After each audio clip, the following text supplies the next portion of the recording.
de ese epitelio, su membrana basal, ¿sí? Entonces, otra característica es que, como vemos aquí, las células están en continuidad inmediata, ¿sí? Inmediatamente después de una célula está la siguiente célula, ¿sí? Y como platicábamos también ayer, gracias a esta característica, no dejan espacio para la matriz extracelular, ¿sí? Más adelante vamos a definir con mucho detalle qué es eso de la matriz extracelular, pero pues aquí nada más se los platico, ¿no? Matriz extracelular es, pues como lo dice su nombre, el conjunto de todas las sustancias que se encuentran en el exterior de las células, ¿sí? Entonces, no hay espacio para una matriz extracelular. Decíamos que un epitelio es avascular, no cuenta con una vascularización directa, o sea, quiero decir, no recibe vasos sanguíneos, ¿sí? No va a recibir vasos sanguíneos que le aporten nutrientes. Entonces, ¿cómo se va a nutrir un epitelio? Bueno, pues platicábamos ayer, ¿no? Que el epitelio, siempre va a tener un tejido conjuntivo subyacente, ¿verdad? Siempre, siempre, siempre habrá un tejido conjuntivo subyacente. O sea, debajo del epitelio, debajo de la membrana basal, nosotros vamos a tener un tejido conjuntivo. Y ese tejido conjuntivo sí que será vascularizado, ¿sí? Ya lo vamos a ver después, pero ese tejido conjuntivo sí tiene mucha vascularización. Entonces, los vasos sanguíneos que entran a un epitelio, perdón, a un tejido conjuntivo, van a entregar nutrientes a ese tejido conjuntivo y por difusión, ustedes ya saben qué es difusión, ¿verdad? Por difusión, esos nutrientes van a llegar al epitelio. Entonces, fíjense, el epitelio no recibe vasos sanguíneos directos, ¿sí? Su tejido conjuntivo subyacente sí, ¿de acuerdo? Entonces, no recibe vasos sanguíneos, no. ¿Cómo se nutre? Por el tejido conjuntivo, ¿sale? Entonces, bueno, ok. Dijimos, es muy poco vascularizado, es avascular, mejor dicho, ¿sí? O sea, no tiene vasos sanguíneos, no recibe irrigación directa. Y de hecho, ustedes lo pueden comprobar, ¿no? Si ustedes se hacen una herida en la piel, recuerden que la piel es el epitelio más representativo, ¿no? Si ustedes hacen una herida en la piel, superficial, obviamente, ¿verdad? Una herida bastante superficial, ¿qué van a ver? Pues solamente una escama de queratina, ¿sí? Como un pedazo de piel que se retira, ¿verdad? No vamos a ver así como sangre ni nada de eso, a menos que la herida sea lo suficientemente grande como para llegar ahora sí al tejido conjuntivo, ¿sí? Si la herida es lo suficientemente profunda y llega al tejido conjuntivo, entonces sí veremos sangre. Si no, si se daña solamente el epitelio, como les digo, vemos una placa de queratina, como una escama de queratina que se retira. ¿Por qué? Repito, el epitelio no es vascular. ¿Sí? Porque vamos a ver más adelante que en realidad pues, no es una sola capa de células. Vamos a ver que hay otra célula encima de esta célula basal y encima de esas células va a haber más células, ¿sí? Vamos a ver pues varias capas. Entonces, para dañar al tejido conjuntivo subyacente de un epitelio, tenemos que atravesar varias capas de células, ¿sale? Entonces, es avascular, por eso no vemos que un epitelio sangra, ¿sale? Un epitelio no sangra. Lo que sangra es el tejido conjuntivo subyacente. Escuchen lo que les acabo de decir, ¿sí? Escuchen lo que les acabo de decir. Un epitelio siempre, siempre, siempre tiene un tejido conjuntivo subyacente. O sea, debajo, pues, del epitelio hay tejido conjuntivo. Ya después vamos a ver qué onda con eso. Entonces, es avascular, pero sí tiene mucha inervación. A ver, vamos a poner aquí el significado de estos términos. Avascular. Con avascular me refiero a que no tiene vasos sanguíneos, ¿sí?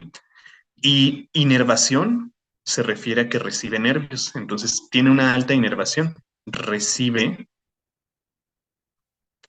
fibras nerviosas, ¿sí? O sea, vasos sanguíneos no va a recibir, ¿verdad? Vasos sanguíneos no va a haber, pero fibras nerviosas, terminaciones nerviosas, sí habrá muchísimas, ¿sí? Entonces, el epitelio, como dijimos hace un momento, es una pared, ¿sí? El límite entre el entorno y nuestro cuerpo. Entonces, para recibir estímulos de ese entorno, vamos a ver que sí hay fibras nerviosas que inervan precisamente a este epitelio. ¿sí? Entonces sí hay muchas fibras nerviosas. ¿Por qué, chicos? Bueno, de acuerdo a lo que hemos platicado ya, recuerden que el sistema nervioso es el encargado de recibir estímulos del entorno, ¿no? Entonces, ¿qué dijimos que hay más allá de un epitelio? El entorno. Entonces, para recibir esos estímulos y relacionar nuestro epitelio con las condiciones ambientales, bueno, pues hay fibras nerviosas. Entonces sí hay mucha inervación. De hecho, repito otra vez, la piel como un epitelio tiene la función de recibir estímulos externos. Está relacionada con el sentido especializado del tacto, ¿verdad? Porque con estas fibras nerviosas nosotros podemos recibir estímulos, por ejemplo, como de presión, ¿sí? Si aplico presión a un epitelio, lo voy a sentir. Si me apachurro un epitelio, lo voy a sentir. Estímulos dolorosos, ¿sí? Como un mecanismo de defensa. Estímulos térmicos, ¿sí? La temperatura también la podemos percibir por medio de nuestros epitelios. Como les decía, el estímulo del sentido especializado del tacto para poder reconocer objetos con solo tocarlos, ¿sale? Entonces, no tiene vasos sanguíneos, pero sí recibe muchas fibras nerviosas, ¿verdad? Sí habrá mucha inervación. ¿Por qué fibras nerviosas? Bueno, pues porque recuerden que nuestro epitelio será el encargado de relacionar este, a nuestro cuerpo con el entorno. A ver, tengo muchas preguntas por acá, déjenme ver. Um, Al final les paso otra vez el enlace, ¿eh? Para lo para lo del grupo de Telegram. Sí, pero se los paso al final, ¿eh? Recuerden que el que les hice es aparte del de los seminarios, ¿sí? Vamos a utilizar otro aparte. Y para los que piden que la suba a Classroom, pues también, sí. Pero para aquellos que no puedan acceder a Telegram, también se la suba a Classroom, ¿sí? A ver, ¿esos están presentes en todos los tipos de epitelio? O sea, las células o todo lo que estamos platicando. Sí, porque si te refieres a todo lo que estamos platicando, sí, aplica para todos los tipos de epitelio. Mm, como cuando se te cae un callito, supongo que te refieres a las fibras de queratina, ¿no? A las placas de queratina. Exactamente, un callo es precisamente eso, un epitelio hiperqueratinizado. A ver, entonces, ¿todo nuestro cuerpo está cubierto de queratina? No todo. Hay porciones en las que no, pero sí, toda nuestra piel, absolutamente toda nuestra piel en su parte más superficial, en su estrato más superficial, es queratina, ¿sí? Ya lo vamos a ver al sistema tegumentario con detalle y vamos a ver cuál es la composición de la piel, pero sí podríamos decir que en su estrato más superficial la piel es pues solo queratina, ¿sí? Pero también recuerda que como mamíferos hay porciones de nuestro cuerpo que están cubiertos pues por otro tipo de estructuras, ¿no? Como los folículos pilosos de los que se desprenden pelos. Entonces hay parte de nuestro cuerpo que está cubierta de pelo. Entonces, no podríamos decir que todo nuestro cuerpo está cubierto de queratina, pero sí una gran proporción. Mis codos son epitelios. Sí, sí, yo también tengo unos codos muy hiperqueratinizados. De hecho, sí, un buen ejemplo para aquellas personas que tenemos esa condición de hiperqueratinización en los codos. Es un ejemplo muy claro de cómo se ven las placas de queratina en un epitelio. Y cuando sufrimos un golpe y nos causa un moretón, ¿cómo sería ahí? Bueno, no sale la sangre, ¿por qué? Pues porque hay una capa de células que evita que la sangre se escapa. ¿Pero está sangrando el epitelio? No, está sangrando el tejido conjuntivo subyacente, ¿sí? Entonces, un hematoma, esas manchas moradas que vemos en la piel, no es que esté sangrando la piel. Recuerden, está sangrando la dermis, el tejido conjuntivo subyacente al epitelio, ¿sí? Am,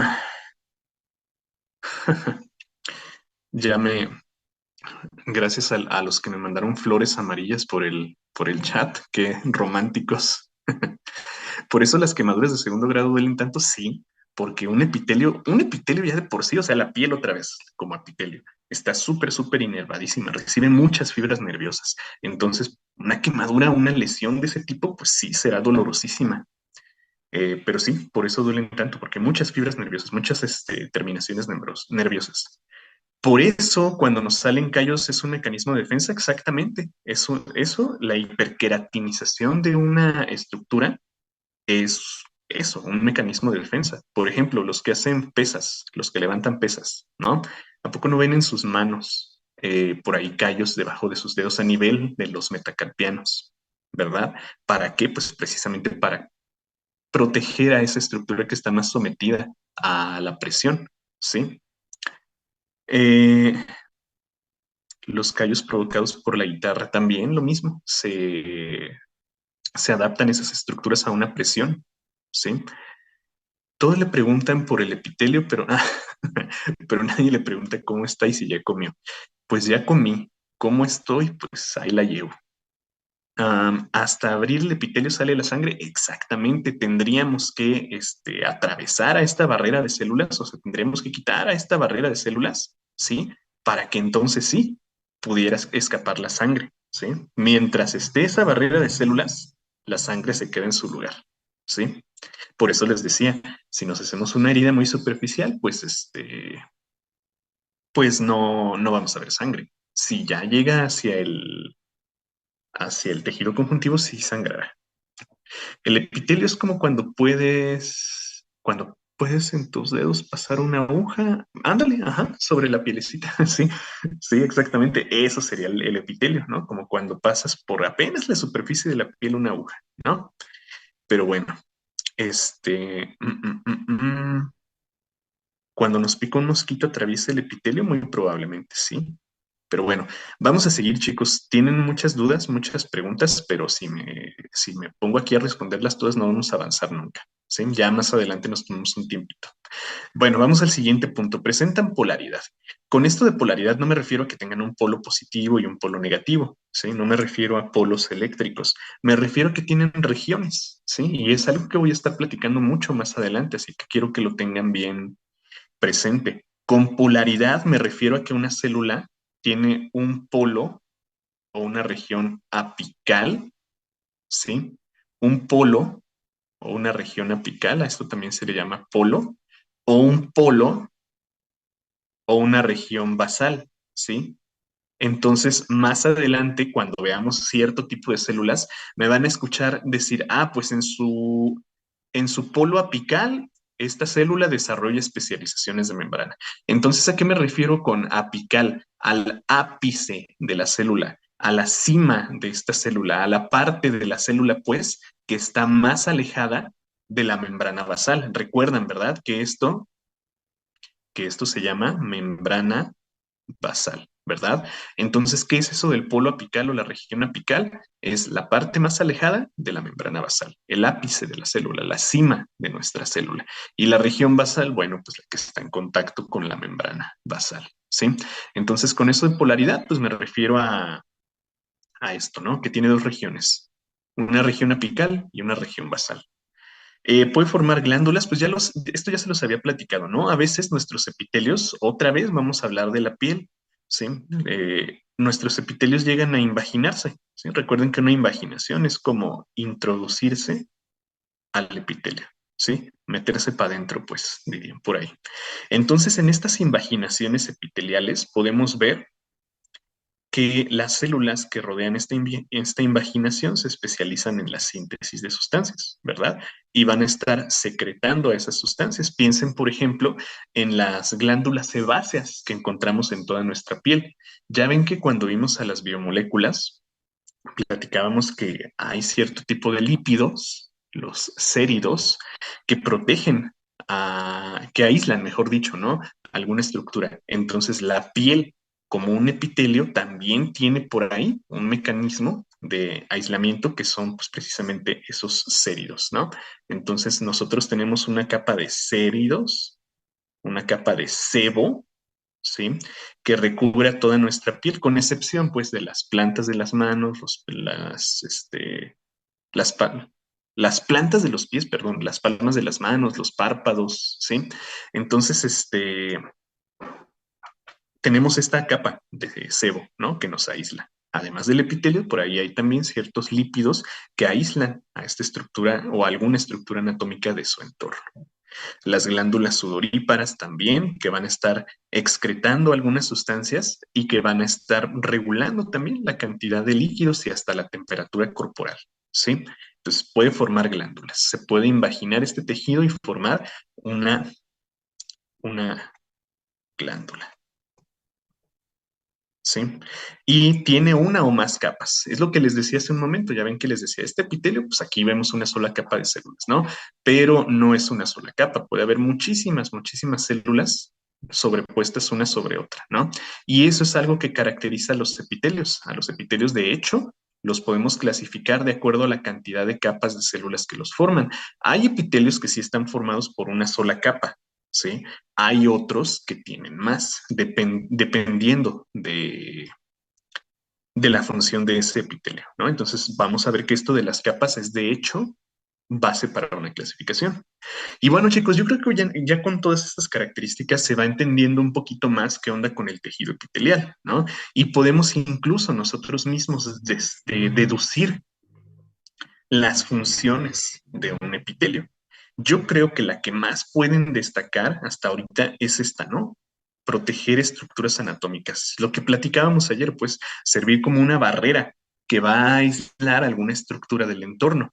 Otra vez piensen en la piel como un epitelio, pero no solamente la piel. Vamos a ver que hay epitelio en otras estructuras. Por ejemplo, los vasos sanguíneos son epitelio, los vasos linfáticos son epitelio, vamos a ver que algunos músculos están cubiertos también por epitelio. Entonces, pues, su función es proteger estructuras anatómicas. Pero como ya vimos, estos epitelios se pueden invaginar y formar glándulas para la secreción de sustancias, ¿verdad? Entonces, esta también es una función importante. Funciona como una barrera selectiva porque, bueno, pues ya dijimos, no tiene vascularización, pero el tejido conjuntivo subyacente sí que tiene vascularización y entonces va a estar decidiendo qué entra y qué sale, ¿no? Porque también van a entrar sustancias, ¿sí? Nosotros vamos a estar exponiéndonos constantemente a la humedad del ambiente. Entonces esa agua también puede entrar para hidratar al tejido conjuntivo. Y sirve como un receptor. Bueno, pues dijimos que era un tejido muy inervado, ¿sí? Que recibe pues muchas fibras nerviosas que van a servir pues precisamente como una comunicación entre nuestros epitelios y el entorno. ¿Sale? Bueno, chicos, pues ahí está. Ahí está. Vamos entonces ahora sí a platicar sobre la clasificación de los epitelios. A ver, ¿qué más me dicen por acá? Esa imaginación me recuerda a los puntos negros cuando son extraídos. Pues no, no estás tan lejos de lo que estamos hablando, sí. Eso de los puntos negros son lo que se conoce como filamentos sebáceos. Y esos filamentos sebáceos, pues se acumulan por ahí en la piel, ¿no? Se acumulan y no causan ningún problema, más allá pues de lo estético, ¿verdad? Pero pues no, no pasa nada. La glándula es donde están los vellos. Sí, vamos a ver que los folículos pilosos están acompañados siempre, siempre, siempre de una glándula sebácea. Ya lo vamos a ver en su momento, ¿eh? Vendría siendo epitelio simple y estratificado, exactamente, esa es una clasificación, ¿sí? Ok, ¿la epidermis tiene epitelio o la epidermis? La epidermis es epitelio, la epidermis es un epitelio, ¿sí? Ya lo vamos, de hecho vamos a platicar de eso a continuación, ¿eh? Es lo que viene. Bueno, decíamos que al epitelio lo clasificábamos como epitelio de revestimiento o epitelio secretor. Vamos a empezar con el primero, de revestimiento. Ya no necesito leerles esta definición, yo creo que ya está sobreentendido qué onda. Entonces, más bien vamos con la clasificación, ¿sí?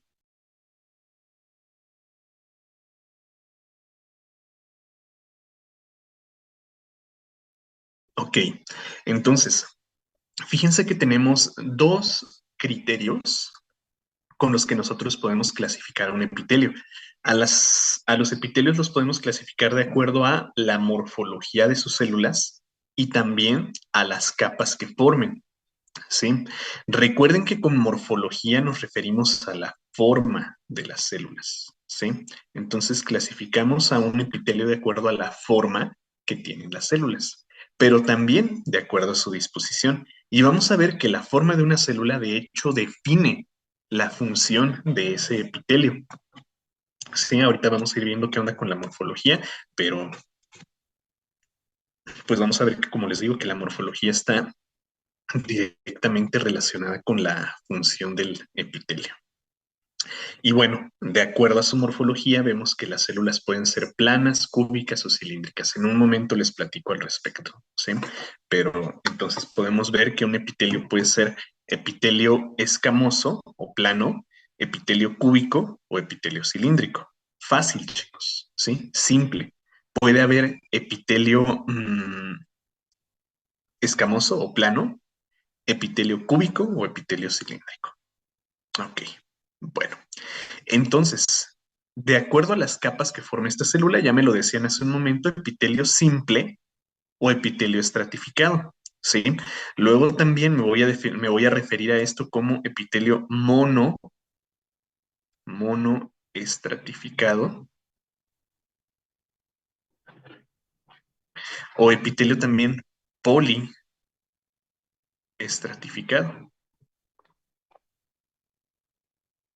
Sí, y pues aquí dice, ¿qué onda con esto, no? Un epitelio simple o monoestratificado consiste en una sola capa de células, ¿sí? Una sola capa de células.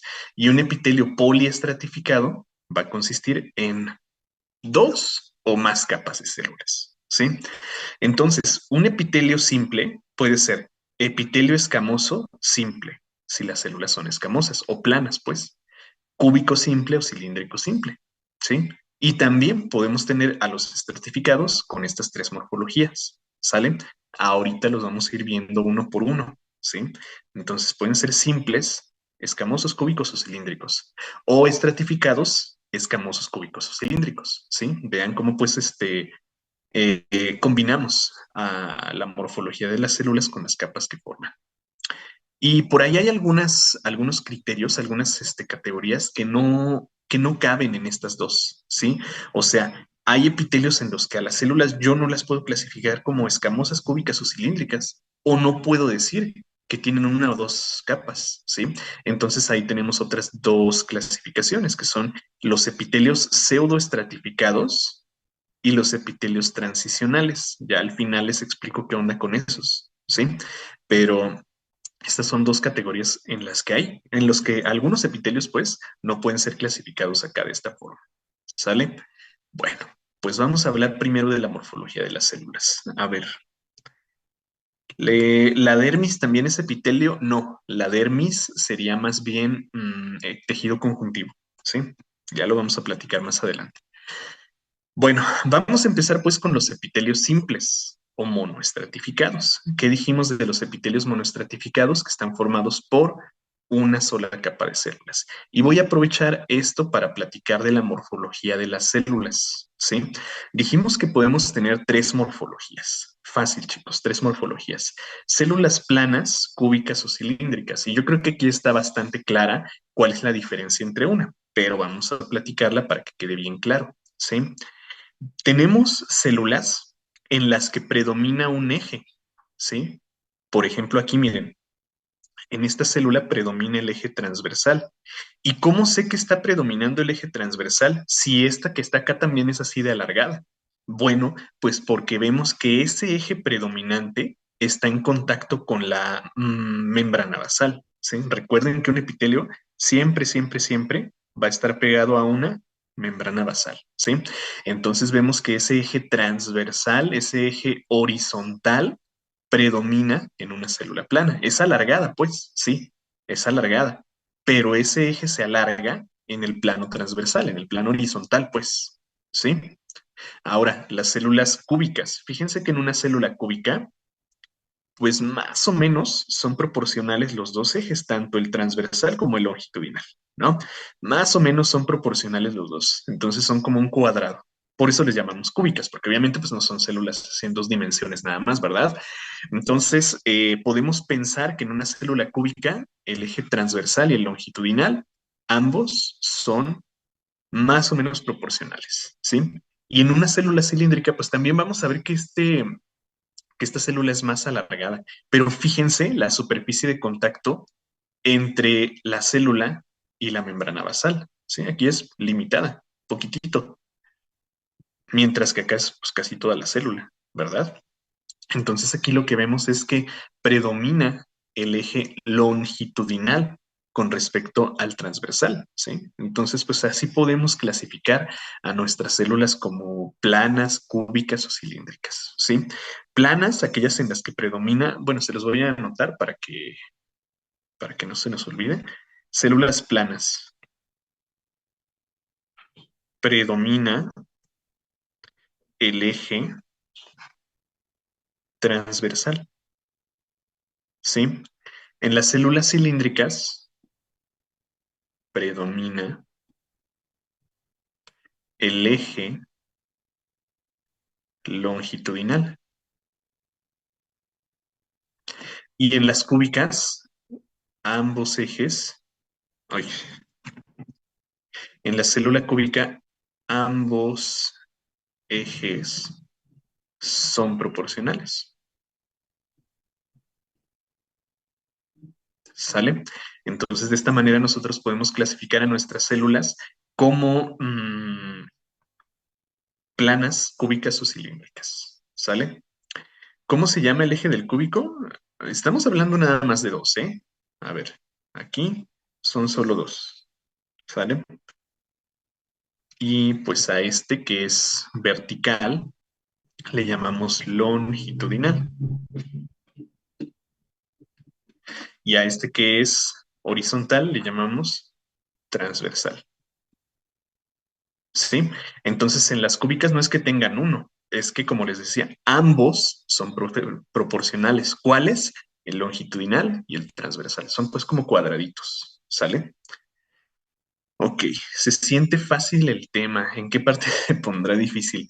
Se va a poner, no difícil, ¿eh? No se va a poner difícil, se va a poner pesada, ¿sí? O sea, va a haber un momento en el que vamos a hablar de muchísimas cosas y es cuando hablemos a las clasificaciones especiales del tejido conjuntivo, ¿sí? Pero por ahorita vamos bien. Entonces, eso es una buena señal. Si ahorita lo sienten fácil, si lo sienten simple, es porque me están poniendo atención y se está entendiendo todo. Eso es clave para ir entendiendo lo que viene más adelante, ¿sale? Entonces, bueno, va pues chicos, entonces ahí está la forma en la que nosotros podemos clasificar a las células pertenecientes a un epitelio de acuerdo a el eje que predomine, ¿sí? En las planas el transversal, en las cilíndricas el longitudinal y en las cúbicas pues son proporcionales, ¿sí? Más o menos. Ok, chicos. Bueno, pues vamos entonces a ver qué onda con cada uno de estos epitelios y cuál es su función. Vamos a empezar con el epitelio plano. Recuerden que estamos hablando del epitelio monoestratificado. Entonces ya no es necesario que le ponga acá epitelio monoestratificado plano, ¿sí? O epitelio simple plano. Ya se entiende. Bueno, está formado por células en las que predomina el eje transversal, lo que hablábamos pues hace un momento, ¿sí? Y la función de un epitelio plano es, aquí está, miren, el intercambio y el transporte de sustancias, ¿sí? Entonces, la función de un epitelio plano o de un epitelio escamoso es el intercambio de sustancias. ¿Por qué, chicos? Vamos a verlo acá en esta microfotografía. Esta, esta foto que estamos viendo aquí corresponde a un vaso sanguíneo, ¿sí? Entonces, este es un vaso sanguíneo. Más adelante vamos a ver que la función de la sangre es el transporte de sustancias. Entonces, aquí vemos células, todos estos pequeños discos, así teñidos de color rosa, son células, son eritrocitos, en su mayoría, pues, ¿sí? Y todo el espacio vacío que vemos acá, no es espacio vacío, correspondería al plasma sanguíneo. Más adelante vamos a hablar del plasma. Entonces, en este plasma van todos los nutrientes de la sangre. Entonces, aquí nosotros estamos viendo en este vaso nutrientes, ¿sí? O desechos también, o gases, como el oxígeno, CO2, o qué sé yo, ¿no? Pues, entonces, la función de un epitelio plano va a ser el intercambio de todas estas sustancias entre el epitelio y su tejido conjuntivo subyacente, ¿sí? ¿Por qué este tipo de células están encargadas de esa función? Pues por su forma, chicos, ¿sí? Vean, vamos a poner por aquí otro ejemplo, ¿no? Un ejemplo gráfico, un dibujito. A ver, ahí están nuestras células epiteliales planas, ¿sí? Y recuerden que estas células epiteliales planas van a ocupar una membrana basal, ¿sí? O sea, están pegadas a su base. Entonces, debajo de la membrana basal, en el caso de un endotelio, de un vaso sanguíneo, pues vamos a encontrar a la sangre, ¿sí? Y ya dijimos que esa sangre es una combinación de células y de plasma. El plasma contiene a los nutrientes, a los desechos, a los gases, a las proteínas, a las hormonas, a las vitaminas, a todo lo que necesiten pues nuestros tejidos. Y van a pasar a los demás tejidos, ¿sí? Por medio del epitelio. Entonces vean la superficie que una sustancia a transportar tiene que atravesar a, para llegar a una para llegar, perdón, a su tejido conjuntivo subyacente. ¿Sí? Es mínima, porque la superficie es, perdón, porque la célula es aplanada y la superficie que ocupa es mínima. ¿Sí? Entonces, por eso un epitelio plano o un epitelio escamoso está encargado del intercambio de sustancias, porque las sustancias que se van a intercambiar, que se van a transportar, tienen que atravesar una superficie mínima, una superficie bien cortita para poder llegar a la otra estructura anatómica a la que tienen que llegar, ¿sí? Entonces, por eso nosotros relacionamos a los epitelios planos, ¿sí? Con el intercambio de sustancias, ¿sí? Entonces, pues vamos a encontrar a este tipo de epitelios, por ejemplo, perdón, a este tipo de, bueno, sí, de epitelios en estructuras como el peritoneo, como la pleura, como el pericardio, todos estos tres son tejidos conjuntivos, ¿sí? Pero son tejidos conjuntivos que tienen que llegar, perdón, que tienen que recibir nutrientes, ¿no? Entonces, ¿cómo lo van a recibir? Pues por medio de vascularización, ¿sí? Por medio de vascularización o de vasos sanguíneos. Entonces, esos vasos sanguíneos van a estar formados en su mayoría por epitelio, ¿sale? Bueno, entonces la función del epitelio plano es eso, intercambio de sustancias. ¿La sangre puede estar dispersa o solo se encuentra en los vasos sanguíneos? Mm, idealmente tiene que estar en los vasos sanguíneos, pero siempre vamos a encontrar sangre dispersa. Luego vamos a ver al sistema linfático y ahí vamos a ver que la sangre, pues en realidad sí sale y tiene que salir, pero idealmente siempre tiene que estar dentro de un endotelio, ¿sí? Ok, ok. Ah, y escuchen el nombre que estoy diciendo, ¿eh? Si se han fijado que estoy utilizando el término endotelio, ¿sí? Cuando ustedes me escuchen decir endotelio, es porque estoy hablando de un vaso sanguíneo, ¿sí? Son nombres específicos que se le ponen a algunos epitelios, ¿sí? Entonces son nombres muy específicos. Entonces, si ustedes me escuchan decir el término endotelio, me refiero a un vaso sanguíneo, ¿no? Hay otros tejidos epiteliales que también tienen por ahí su denominación. Por ejemplo, miren, aquí les pongo el mesotelio respiratorio, ¿no? Eh, luego vamos a ver que los alvéolos, que son como pequeños sacos, reciben una vascularización, ¿sí?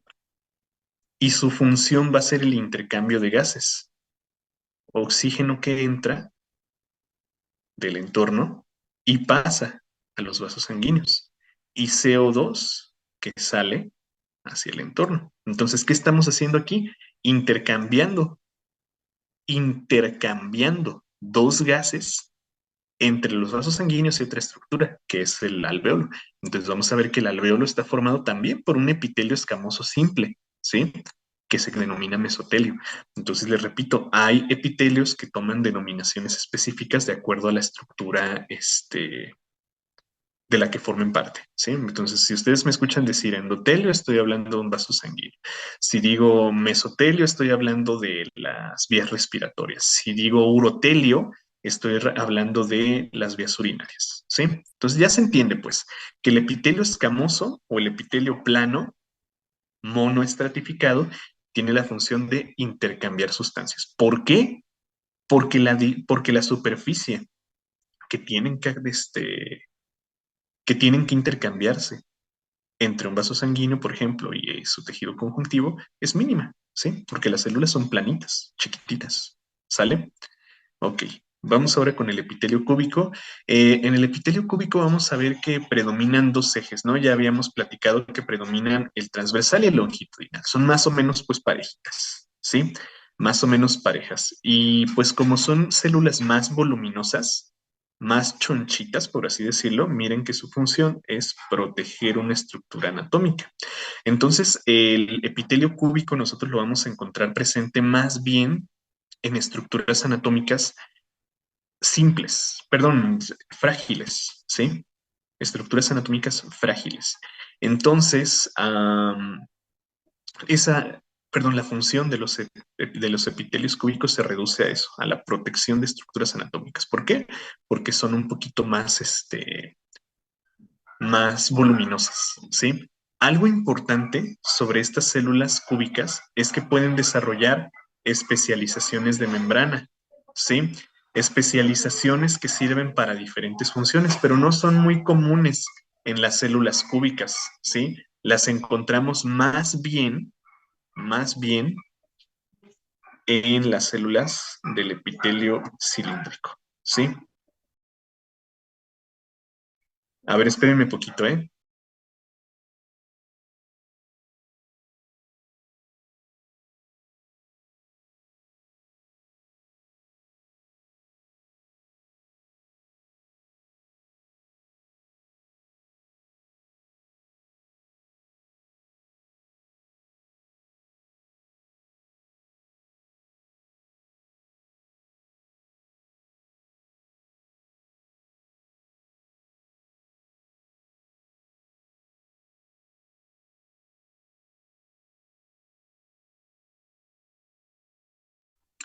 Gracias, chicos. Perdón. Les decía, pues, que las células cilíndricas, o bueno, la función de las células cilíndricas se reduce a la protección, sí, por ser más voluminosas, pero por ahí desarrollan especializaciones de membrana. No son tan especializadas en realidad en las células cúbicas, son más especializadas en las células cilíndricas. Y aquí quiero profundizar un poquito más porque vamos a ver que las células cilíndricas cumplen funciones bien específicas y bien importantes de acuerdo a esas especializaciones. Entonces, ya no necesito recordarles que una célula cilíndrica tiene un eje que predomina, ¿no? Ya saben cuál es. Entonces, el epitelio cilíndrico, fíjense, permite la absorción o la secreción de sustancias, ¿sí? Permite la adhesión, permite la movilización, un montón de funciones. ¿Por qué? Porque una célula cilíndrica puede desarrollar especializaciones de membrana en su región apical. ¿Se acuerdan qué era eso de la región apical? La región apical de una célula cilíndrica era la más alejada, ¿sí? La más alejada de la lámina basal. A ver, vamos a explicar eso con esta microfotografía que estamos viendo acá abajo, ¿sí? Esta es una microfotografía real, chicos. Esto es algo que ya van a ver ustedes en los cortes histológicos que verán en el laboratorio, ¿sí? Entonces, a ver, ahí está. Yo sé que ahorita nada más vemos ahí como un montón de manchas, de manchas moradas y que no sabemos todavía distinguir nada, pero a ver, fíjense muy bien, pónganme atención y lo van a poder notar con facilidad. A ver, dijimos que un epitelio siempre va a ocupar una membrana basal, ¿sí? Vean este epitelio, vean estas células. Aquí vemos claramente a la membrana basal. ¿Cómo puedo decir con tanta seguridad que esta es la membrana basal? Porque ahí está el límite, ¿sí? Entre las células epiteliales y el tejido conjuntivo subyacente, que es la lámina propia de este epitelio, ¿sí? Entonces, esta es la membrana basal. Y acá abajo tenemos también el límite de la membrana basal, ¿sí? Fíjense que es una línea transversal con respecto a las células cilíndricas, ¿verdad? Ahora, ¿cómo sé que este es un epitelio cilíndrico? Vean los núcleos de las células, ¿sí? Esto es una célula cilíndrica, ¿sí? Esta es una célula cilíndrica. Y ahí nosotros podemos ver, podemos distinguir esta zona que se tiñe un poquito más, que es el núcleo, ¿sí? Yo creo que podemos distinguir bien a los núcleos de nuestras células cilíndricas, ¿verdad? Vean, este es un núcleo. A ver, por acá miren, este se ve bien claro. Este es un núcleo, ¿sí? Este es un núcleo. Entonces eso significa, donde nosotros vemos esos núcleos individuales, eso es una célula cilíndrica. Por ejemplo, aquí tenemos una célula cilíndrica, ¿verdad? y ahí podemos identificarla. Y yo creo que también podemos ver bien claramente cómo está predominando el eje longitudinal, ¿verdad? Ahí no hay pierde. Entonces, pues, de esta forma, nosotros podemos identificar a este epitelio como cilíndrico. Y todavía más, me preguntan por acá, ¿qué parte del cuerpo sería esa? Con toda seguridad les puedo decir que este es un corte histológico de intestino delgado, ¿sí? ¿Por qué? Pues porque yo puse la foto y yo sé de dónde la saqué. Ah, no es cierto. Porque es un epitelio cilíndrico. Y en este epitelio cilíndrico, fíjense, aquí en la región apical de nuestras células, en nuestra región apical, vean que estamos viendo estas especializaciones de membrana finísimas de nuestras células cilíndricas, que son microvellosidades, ¿sí? Entonces, de esa forma nosotros podemos saber que se trata de el intestino delgado. Concretamente, yo podría decir que es el yeyuno, ¿sí? Ya lo vamos a ver. ¿Por qué? Entonces, siendo un epitelio cilíndrico que desarrolla estas finísimas microvellosidades, podemos deducir que se trata de intestino delgado. ¿Por qué? Porque la función de este epitelio será la absorción, ¿sí? Pero ¿por qué la absorción? Vamos a verlo acá, chicos, en esto de las especializaciones de membrana. ¿Cuál es el eje que predomina en el epitelio cilíndrico? El longitudinal, ¿sí? Predomina el longitudinal. Ok, ¿qué hora es, chicos? Mm, bueno, se nos está acabando el tiempo. Mañana vamos a dejarle ya por hoy hasta aquí y mañana quiero que chequemos esto con mucho detalle, ¿sí? Las especializaciones de membrana que pueden desarrollar las células cilíndricas, porque como les digo, de esas especializaciones dependerá su función. Entonces, les voy a dejar una tarea, chicos, ¿sí? Y esta sí quiero que la hagan, ¿sí? Quiero que tengan esto bien presente que les voy a decir. Mañana vamos a hablar del citoesqueleto, ¿sí? Las especializaciones de membrana tienen que ver con el citoesqueleto. Entonces, les voy a dejar de tarea, ¿sí? Les dejo de tarea que lean donde ustedes quieran, en sus apuntes, en la presentación, en los libros, donde ustedes quieran. Lean sobre